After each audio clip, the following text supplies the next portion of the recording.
from Penfolds, Derby Day on Saturday to Lexus Melbourne Cup Day today. We've still got another 2 big days of racing, Oaks and Champion Stakes Day to come. But today, Cup Day gets underway with the iconic Darley Maribrynong plates. A run over 1,000 metres gated to kick us off on what is a spectacular day here at Flemington. Yeah, let's come out swinging and then find the winner. There's been a few shifting around market-wise, haven't they? There's very much still learning their craft, many of these.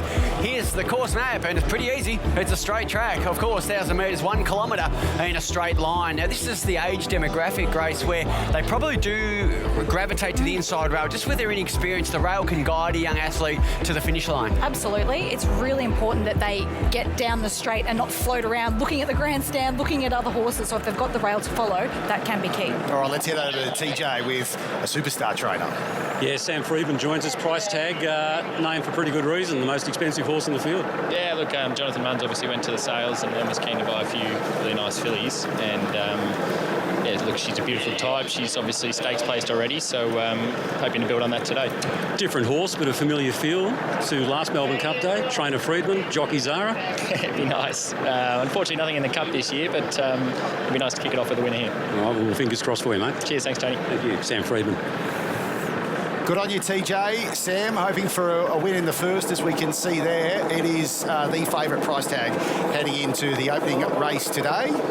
And let's get a quick market mover with Jerry Bilton. Well, our favourite, the price tag, $2.50 to $3.20. So it's Shining Smile, having been $9 into $6.50 for the Hayes boys. Our tab market mover, there you go. And what are the late feelings here, Francesca, before we kick things off on the open, on the beautiful Melbourne Cup Day? Well, it's interesting to hear the market mover, Shining Smile.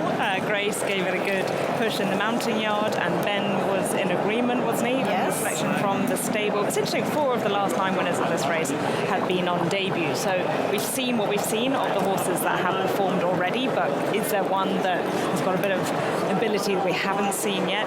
Price tag is the one that a lot of people are interested in because she was very green on debut. She should have learned plenty from that. She definitely would have, but I just thought that the price difference between Shining Smile and Price Tag, considering their finishing positions last start, was too big, and the market's really trimming up Shining Smile as a result. Yeah, it's an interesting one. My personal favourite was your drive-by for Benny Hayes, the hubby out there. That was fabulous work. Thanks, Skater. These horses are so young, so inexperienced. Obviously, with half the field a race under the belt, the other half not.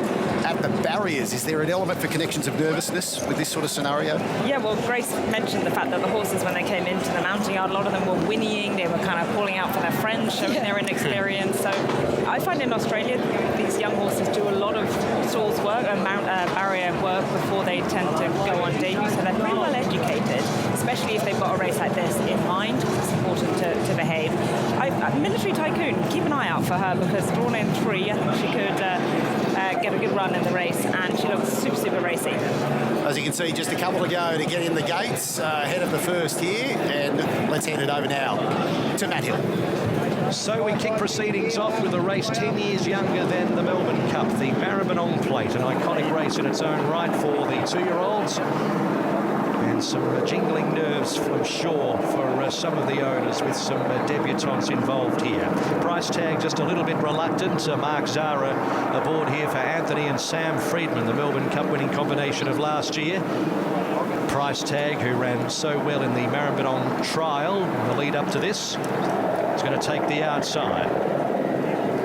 Just needs a little bit of extra encouragement, as Price tag is just about all the way in. Mayshow stands quietly with also Shining Smile. So Price tag goes in, and the field is locked away for the first, set for the first on Melbourne Cup Day. They stand, gates cleared, ready, and they're racing. Price tag towards the outside was probably one of the last out. Winmar began quickly, with also Pre-Star on the inside. Military Tycoon isn't far away. They were followed by Bakash and also Tycoon Star. Out deeper on the track, Mayshow is showing some speed. Then came Shining Smile. Behind those, San Marco Kid, Price tag. And at the end of the field is Red Baron.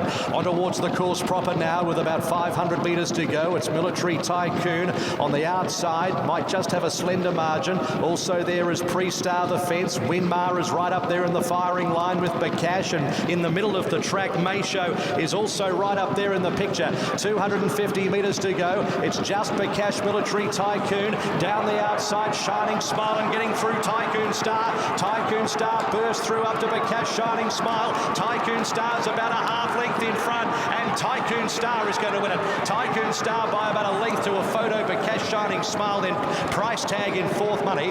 Behind those horses then was Mayshow, who was in it for a fair way. Red Baron, Military Tycoon got tired. So too Pre-Star. Winmar knocked up, and at the tail of the field was San Marco Kid. And everyone. So there we have it, with Tycoon Star taking out the opening race at Melbourne Cup Day, the Hayes stable, with 4 runners, and they've gone 1, 2 and 3 there, Grace, and the smile on your face, you are not going to be able to wipe it off. Yeah, 4 in the race, so getting the trifecta there's, it's a big achievement, to be honest. I know I just quickly saw Ben then, and JD will be absolutely wrapped. Lindsay Park and Ben, Will and JD they are priding themselves on their 2-year-olds, and we've got a lot of young horses and a lot of young horses that follow the same processes and go to the races and deliver. And Cheska, you actually called it because you said that first starters in this race have got a great record, and while there were lots of unknowns here, he was the one that ultimately came out on top.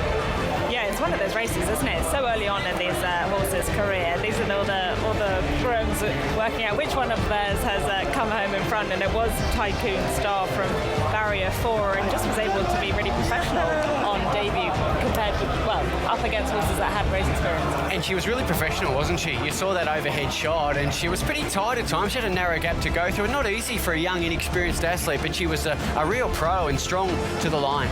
I've just seen these connections on screen there. Yeah. Such a special moment to have a Cup Day winner. Yeah, absolutely. Some of our great owners, and they'll be absolutely wrapped with that result. All right, let's head over to the winning jockey. Thanks, Bracer, here with Mickey D. Mickey, beautiful day here, Cup Day, and you get the first winner. Yeah, it is a beautiful day, and glad to get one on the board early, and hopefully we can continue throughout the day. I saw you walking the track before the race. So we were in the right spot? I think so. The track is in beautiful condition. There's plenty of give. It probably doesn't matter where you are, really, but as for the horse, he was ultra professional. Took a gap in the straight and won very well in the end. The last couple of years you've had a bit of bad luck in the Melbourne Cup with some scratchings. You're on Sharp and Smart this afternoon. Looking forward to that? Yeah, very much looking forward to it. Like you said, last couple of years I've been late scratched out of the race, so yeah, happy to have a ride this year, and hopefully we can be running well. Hopefully we can be talking a bit later. Hope so, thank you. All the best. Over to you, Tony. Good on you, Bill. Well, when you got 4 horses in the race, you'd hope to win one, but to trifecta it, Ben, well done. Yeah, it's the best result we could have asked for. I thought it was a very good effort by our horse. He was on debut. He jumped, he travelled well, did everything correct, and same before the race, is very professional horse, and that's what he brought today. So it's a big thrill, and it's a great way to start the day. Absolutely it is, and this is the sort of race too that gives you a guide as to just where you can go with him. It does. If you're winning this race, you can normally be very competitive in races like the Blue Diamond, and good supporters in Yulong. They're having a fantastic carnival, and I'm glad we can keep that success going. You have trifected a race before, haven't you? Just once, yeah. But we have a trifecta to Group 3. Fantastic stuff. Now, how's the voice holding out? Because it's just about gone. Unfortunately, got the man flu. It's not from alcohol. I'm actually pretty sick, so yeah, it'll get better through the day, hopefully. Okay, I sort of wish Grace had done this interview as well now. But anyway, we'll be fine, Ben. Good on you, mate. Congratulations. Great start to the day. Appreciate it. Thank you. Oh, don't worry, TJ. Should have seen the eye roll Grace gave him when he was talking about having the man flu. But he's persevered, pushed through it, and Team Hayes with the trifecta in the first. It's Tycoon Star saluting with Mickey D in the saddle as we get warmed up for the Lexus Melbourne Cup live from Flemington.